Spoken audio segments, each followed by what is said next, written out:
Pessoal, eu estou aqui nesse primeiro vídeo que tem um convidado especial, que é psicanalista, e nós vamos falar sobre cinema, que é algo que nos une, afinal nós somos cinéfilos de carteirinha, que é o Zé Luiz Tavares. Bem-vindo, Zé Luiz, tudo bem?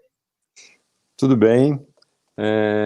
Eu queria começar te agradecendo, Eric, pelo convite que você fez, para a gente falar um pouco dessa articulação entre cinema e psicanálise, que não é algo exatamente novo, já foi um tema explorado, mas isso não significa que seja um tema esgotável, né?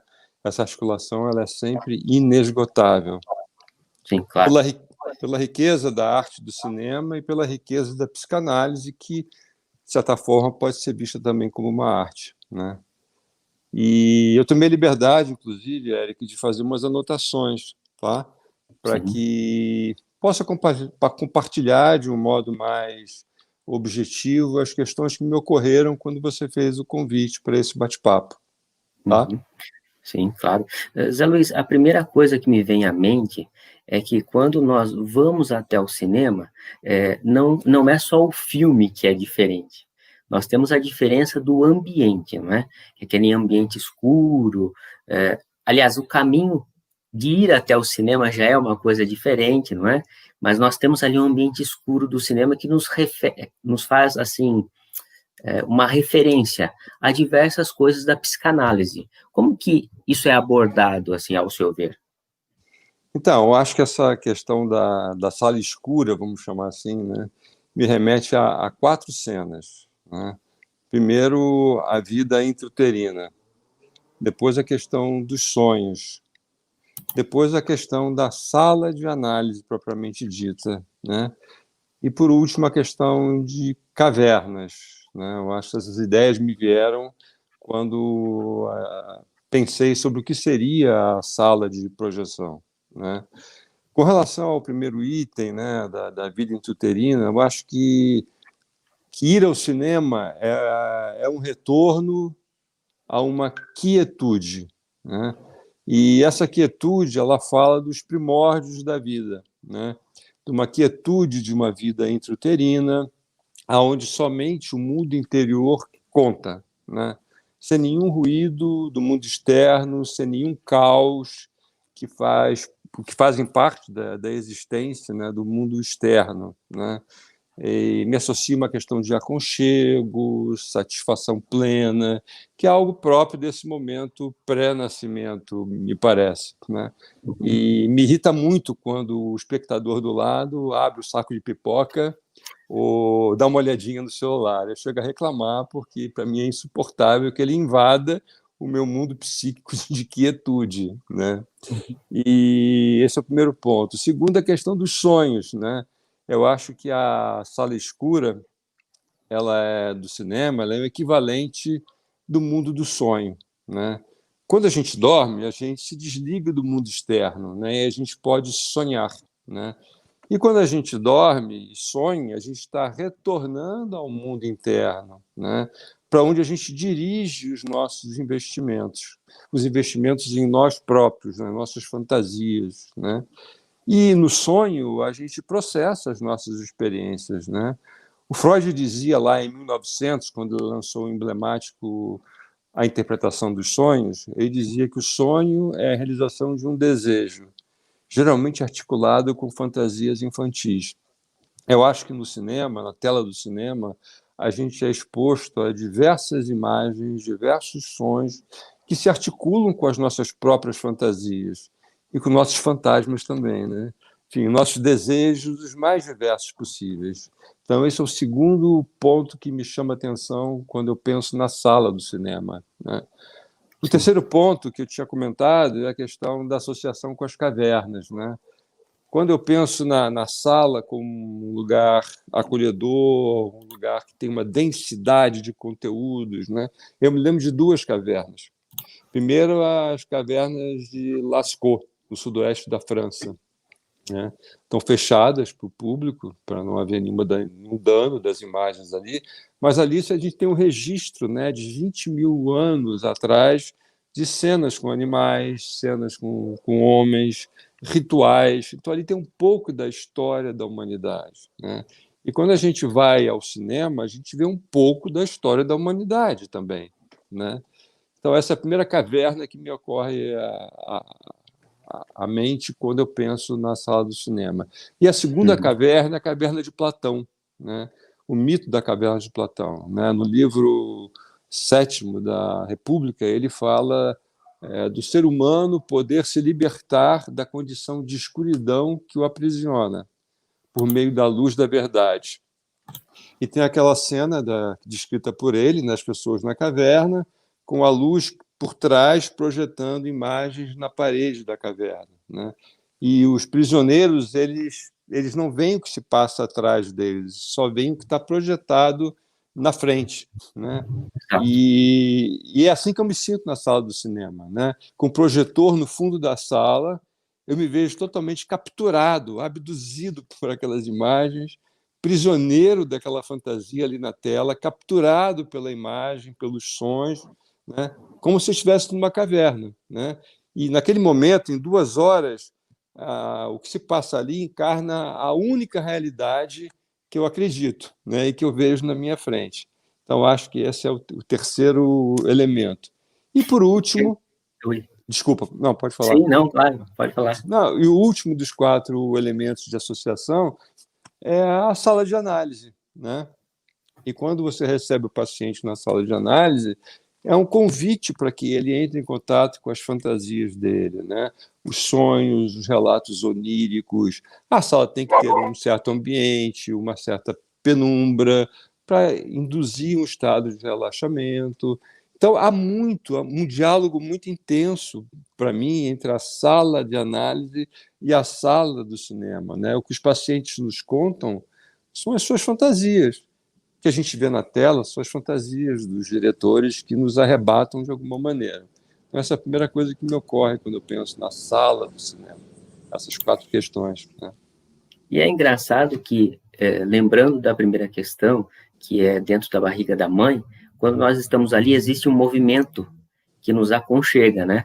Então, na sala de cinema também existe muito movimento, mesmo que a gente está sentado ali, nós estamos naquela projeção, agora tornando para a caverna, feito a projeção, a gente está em movimento de qualquer maneira. É impressionante isso. Mesmo sentado, a gente se movimenta a todo momento. E não só com a cabeça. Me parece que o corpo, ele vai até o filme, não é? Tudo isso acontece junto. Sim, é verdade. E também é muito interessante você ser aconchegado pela poltrona do cinema, né? Você ser perfeitamente incluído naquela cena, né? Usufruindo daquilo que você vê na tela, do que você ouve. Sim, é verdade, né? Exato. E uma curiosidade, a psicanálise com o cinema, eles vêm meio que juntos, né? Meio que na mesma data, mesmo parecidos ali na mesma época de pensamentos e essas coisas assim. Como que É, foi isso na história? é muito curioso o que você está trazendo, né? Porque o primeiro filme do qual se tem um registro histórico de ter sido exibido, né, foi um filme feito pelos irmãos Lumière, né, quando eles apresentaram o cinematógrafo, né. Isso foi em 1895. O texto emblemático do Freud, a Interpretação dos Sonhos, ele escreveu, ou concluiu a escrita, em 1899, mas ele preferiu deixar para 1900 a publicação, para inaugurar o século. Então tem uma articulação aí temporal, né? 1899, 1895, 1900 a publicação do livro, né? E é muito interessante, do livro do Freud. É muito interessante porque esse filme dos Irmãos Lumière é um trem, né? Um filme curtinho, de alguns segundos, é um trem chegando numa estação, né? E isso é muito curioso, porque quando a gente fala da psicanálise, quando Freud propõe um método psicanalítico, ele propõe um método da associação livre. Ou seja, fale tudo o que você pensa, se assim for possível, tudo que lhe ocorre à cabeça, né? E ele usa uma imagem muito curiosa, né? Ele diz que deve-se dizer ao paciente, né? Comporte-se como se você estivesse sentado num trem, como se você fosse um passageiro contando para o passageiro do lado tudo aquilo que você vê pela janela, né? Ou seja, a psicanálise recolhe imagens que vêm do inconsciente dos pacientes e vai construindo o percurso da terapia, formando uma história, como se fosse uma película de um filme, né? E, curiosamente, a viagem de trem dos irmãos Lumière, o Freud fala da viagem de trem para o analisando, né? Que ele se comporte como um passageiro. Então, eu acho isso muito curioso, uma coincidência muito significativa, né? E, além disso, ele ainda vai além, ele diz, as imagens que você, suposto passageiro, está vendo na janela do trem, né? Na verdade, essas imagens devem evocar memórias suas. Ele diz assim, por exemplo, se você está num trem e passa por um vilarejo, essa cena do vilarejo vai te evocar memórias de infância, da sua infância, quando você morava num vilarejo, etc. Enfim. Então, para o Freud, cada paisagem vista, cada imagem, né, ela cria linhas de pensamento que se ramificam em diferentes direções. E a gente capta uma parte disso pela consciência. E isso é muito interessante se a gente pensar na construção do filme, né? Porque os filmes mudos eles projetavam 16 a 18 quadros por segundo, né? Sim. E a película cinematográfica habitual ela exibe, né, 24 quadros por segundo. Atualmente, com os games, os streamings, coisa e tal, isso modificou um pouco. Mas, independente de serem 16, 18, 24 ou mais quadros por segundo, o que a gente está falando aqui é de articulação de imagens pelas janelas de um trem, né, que evocam associações e as imagens que a gente vê no cinema, né, e que a gente também faz uma série de associações com aquilo que é próprio da nossa singularidade, né? Se nós dois formos ao cinema ver o mesmo filme, eu contarei para você uma história daquele filme e você certamente vai contar uma outra história daquele mesmo Exato. filme, né? Porque as associações somos nós que fazemos, os afetos despertados e por aí vai. E tem outra coisa muito curiosa que a gente não pode esquecer de mencionar, Sim. que eu sou só um cinéfilo, alguém que gosta, não conheço a técnica de realização de um filme, mas sei que existem algumas técnicas que são chamadas de sobreposição, fusão e exposição múltipla de imagens, né? E isso é muito curioso, né? Porque quando Freud fala do trabalho do sonho, ele se refere a recursos de condensação e deslocamentos de cenas que são articuladas na psique do sonhador. Então, ele fala de processos que é o que um diretor, alguém que trabalha no cinema, Sim. processos aos quais esse sujeito também recorre, né? Sem deixar de mencionar que nós todos, quando sentamos numa poltrona para ver um filme, somos voyeurs, né? Somos grandes voyeurs vendo aquilo que o diretor e o ator está exibindo para nós. Também é uma relação conhecida da psicanálise, né? Voyeurismo, Muito. exibicionismo, e é isso que a gente pratica, né? Protegido, sem ninguém nos ver, nós somos voyeurs daquilo que se passa na tela do cinema, né? Então é Ou muito seja, interessante, né? cinema e psicanálise tem tudo a ver. Tem tudo a ver. Eu Começamos acho, por aí. eu acho que o que articula, né, o cinema e a psicanálise é a fantasia, né, a fantasia psíquica, né? Para a psicanálise, a fantasia ela é tão importante quanto a realidade factual, né? Uhum. Muito mais importante ou tão importante quanto o fato em si é como o sujeito conta aquele fato, né? O que aquilo repercutiu na fantasia dele, né?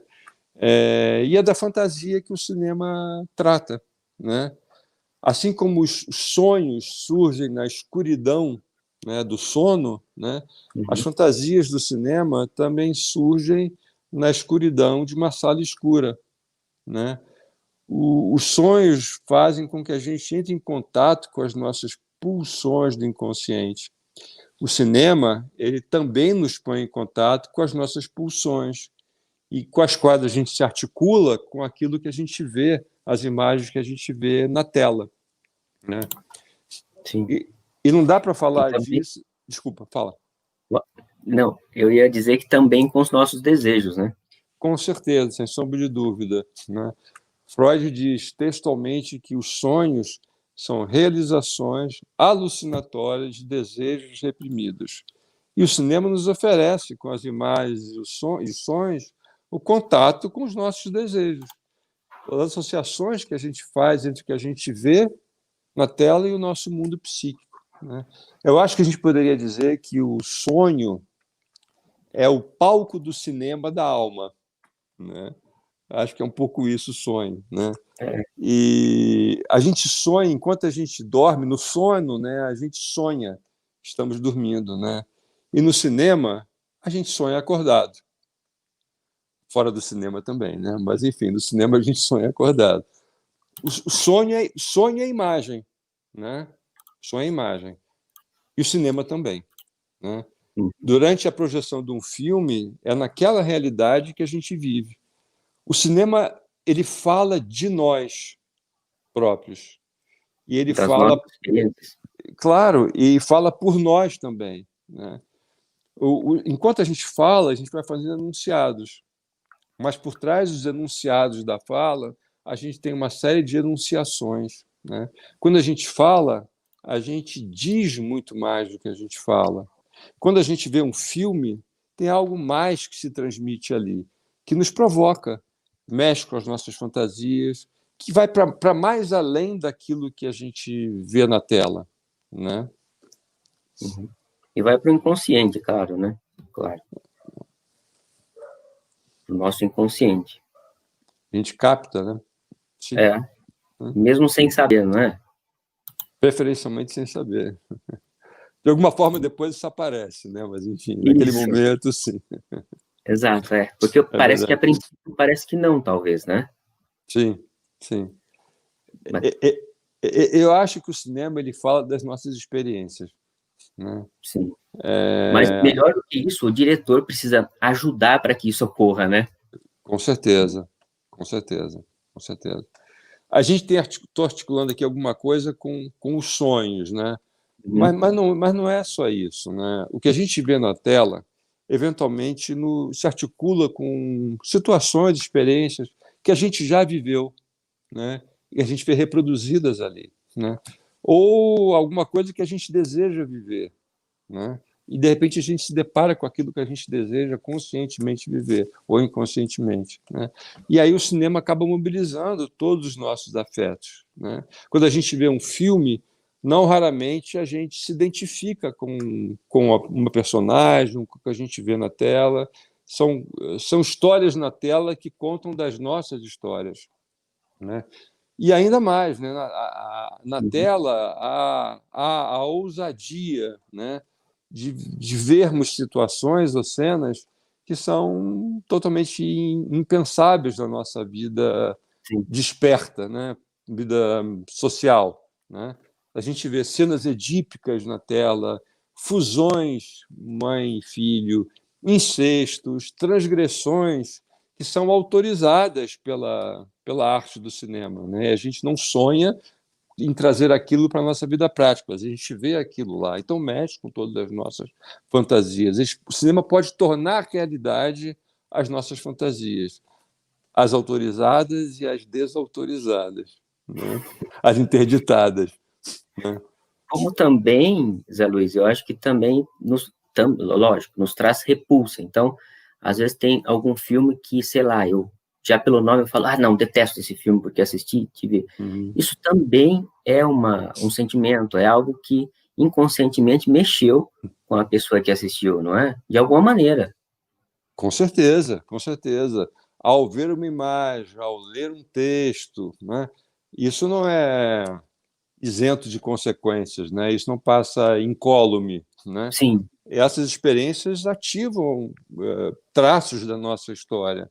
Então, muitas vezes, realmente um título, uma fala ou uma cena, né, articula com coisas nossas que são, às vezes, muito fantásticas, deliciosas, ou muito traumáticas, muito difíceis de serem assimiladas, né? Mas sim, uma sim. articulação direta. Sim. Por exemplo, um filme que me deixou assim meio atordoado, E eu, até hoje, preciso rever mais algumas vezes para encaixar. Foi 8,5, Uhum. que é do Fellini. Mas entra naquilo que você disse, das fusões, daquelas coisas que acontecem no cinema que a gente acha que, na vida real, a gente não tem noção daquilo. Mas Uhum. aqui na psicanálise, acredito eu, que deva ter muitas respostas para que a gente tenha um pouco mais de tato com aquilo que a gente está vendo no cinema. Sim. E isso fica num cuidado, né? Um cuidado de si, um cuidado com o momento, o aproveitamento da experiência, né? Sim, Passa um pouco por aí, né? Eu acho que a psicanálise ela pode ser uma experiência, acredito que possa ser transformadora para o sujeito, né? E o cinema também é uma experiência transformadora, seja para o diretor que, através de uma sublimação das suas pulsões, coloca na película as suas questões mais básicas, né? Bertolucci é um exemplo excelente para isso, vários outros, mas Bertolucci me ocorreu agora, mas também para o espectador, né? A experiência de você ver um filme pode ser transformadora, né? Enfim. uhum. Por exemplo, eu comecei falando de Fellini. O que você acha que ele traz aí para a psicanálise, assim? O que ele mostra dentro dos filmes? Eu acho que os diretores, novamente, o Freud sempre dizia que, né, que a arte é uma forma de você sublimar as suas pulsões, as questões do seu inconsciente. Eu acho que é isso que os diretores nos trazem. Por isso a gente acaba se filiando ou não, né, ao cinema do diretor, o cinema de autor, né? Porque você se identifica de alguma forma com aquilo que você vê no percurso profissional deles, né? Naturalmente, a temática que eles abordam tem alguma conexão com as questões que você vive na sua história tão singular, no seu trajeto de vida, né? Quando a gente pensa no Fellini, por exemplo, né, a gente pensa em hedonismo, prazer, eventuais transgressões de limites, né? Ainda que a sensibilidade dele o tenha levado para outros caminhos, né? Eventualmente, como Noite de Cabiria, por exemplo, né? Para mim, Noite de Cabiria é um filme lindíssimo que fala de luto e melancolia, né? Que é um tema muito importante, é um tema seminal dentro da psicanálise. Eu acho que é Sim. disso que ele trata aí, Noite de Cabiria. Mas a marca registrada de Fellini, para mim, né, é o prazer, é a fantasia, é o sonho, é a música do Nino Rota, tudo isso te leva para lugares que só ele consegue efetivamente te transportar, né? E tem outros Ele é um também, né? desses diretores, Zé Luiz, desculpa te Não, interromper, mas um desses diretores que, por exemplo, mesmo que o roteiro seja fraco, vamos dizer, entre aspas, mas ele consegue, de alguma maneira, falar com a gente simplesmente dirigindo, né? Isso é impressionante. sim. E eu li uma reportagem dele há um tempo atrás, em que ele dizia que ele constrói o filme com base nos personagens. Ele não tem um roteiro prévio e vai em busca dos personagens. Não, ele pega os personagens e, em cima do que os personagens o inspiram, ele constrói uma narrativa, né? E, curiosamente, ele busca, nessa entrevista ele dizia, ele busca personagens dentro da população comum.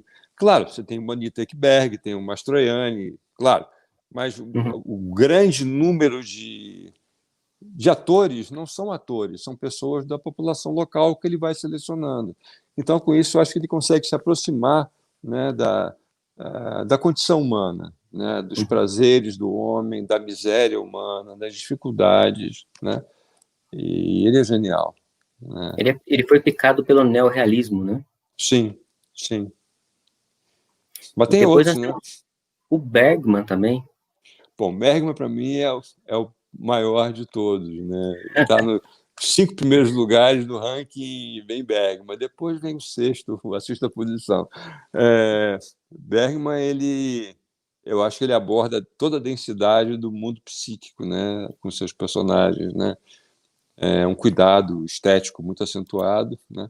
Que lida com sofrimentos dos personagens, lida com crises existenciais, que são próprias das aflições humanas que os pacientes nos contam no consultório. e das minhas próprias aflições humanas também, né? Angústias, obsessões, culpas e a eterna ameaça da finitude humana. Né? Sétimo Selo, por exemplo, trata disso. Né? Mas Sim. não somente Sétimo Selo, né? Ele traz para a tela momentos de limite, finitude, frustração, que é a marca do nosso sofrimento, da nossa condição humana. Né? Uhum. E ele traz uma coisa, Zé Luiz, eu não sei se você concorda, mas ele fala com o silêncio. Ou seja, Sim. ele faz o silêncio ser gritante na nossa cabeça. Uhum. Então, isso é um pouco perturbador em alguns momentos, em outros momentos, ele nos coloca coisas na cabeça assim com simples cenas de silêncio. Isso eu acho grandioso nele. Um dos poucos diretores que conseguem isso, como digo, nos motivar a esse silêncio dele, não é? Não, e é muito interessante você falar isso, Eric, porque o silêncio ele é muito valioso na psicanálise. Né? A experiência do silêncio no consultório durante uma sessão é uma experiência difícil, mas ela é muito valiosa, porque potencialmente, pode ser um espaço de uma abertura para que questões do inconsciente surjam, né? E eu acho, inclusive, que hoje, que é um parênteses, a gente tem uma dificuldade de viver o silêncio. Eu Sim. acho que a gente vive um verdadeiro estado de mal-estar do silêncio, aonde a gente, nessa cena contemporânea, preenche esse silêncio com uma série de ruídos, os mais variados possíveis, como uma forma de obliterar as possibilidades de entrar em contato com o silêncio como algo de reflexão, entrar em contato com o seu mundo psíquico, seu mundo interno, e permitir que coisas venham à tona e você possa elaborar a partir dali. Né? Se a gente pegar o Proust, por exemplo, né, Uhum. no Caminho de Swan, com as Madeleines, o chá, etc., é um momento de silêncio, de reflexão. O Proust hoje não conseguiria tomar o chá, né, com tranquilidade, nem entrar em contato com o seu interior. Né? Mas eu acho que é muito interessante você falar do silêncio. É um problema que eu acho que a nossa contemporaneidade atravessa e tenta banir de alguma forma. Né? Talvez hoje talvez estamos vivendo num filme de Bergman, gritos e sussurros, faltando esse silêncio. Sussurros, sétimo selo, estamos diante da pandemia, né? A Verdade. finitude, né? Sétimo selo, as relações, a efemeridade das relações, cenas de um casamento, enfim, como você vê, Bergman está sempre presente, né? Sempre. Sempre presente. Né? E quando foi a primeira vez, curiosamente, Zé Luiz, quando foi a primeira vez que você teve contato com o Bergman? A primeira vez, não sou capaz de dizer a primeira vez, mas Não. uma das vezes que me marcou muito foi Sim. quando, na faculdade, eu assisti Cenas de um Casamento Sueco. Né? Uhum.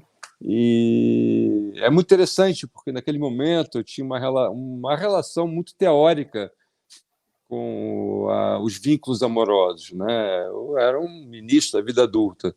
Né? Sim. Mas foi muito impactante para mim. Eu lembro que a gente saiu, eu fui com dois amigos, dois grandes amigos de faculdade, saímos dali, fomos para um bar, também isso era bom, né? Você saía para um bar e ficava discutindo, falando sobre o filme, uma semana, 2 semanas, né? Uhum. Mas foi uma abordagem puramente estética, digamos assim. Né?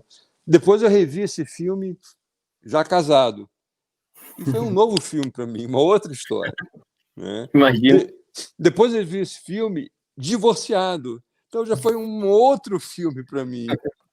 E depois eu vi uma quarta vez, já casado de novo. É uma nova leitura. Então, esse que é o interessante dessa articulação do cinema, né, com a sua riqueza interior, que vai mudando ao longo do seu próprio percurso. Então, o mesmo objeto, o mesmo diretor, ele consegue te sensibilizar, pelo menos comigo foi assim, né, em momentos diferentes da minha história afetiva, né, como eu me relacionava com aquilo. E ele teve a sensibilidade de me tocar em diferentes momentos ou estágios da minha vida. Então, esse é um exemplo clássico, né, do Bergman Olha para que mim. interessante, né, Zé Luiz? A gente começou falando sobre a sala escura e sobre estar ainda dentro da mãe. E quando a gente cria esse vínculo com algum diretor, a gente começa a crescer nessa sala escura, né? É isso. Interessante isso. Super, super. A gente E sai para o com o mundo Bergman, e... Sim, com certeza.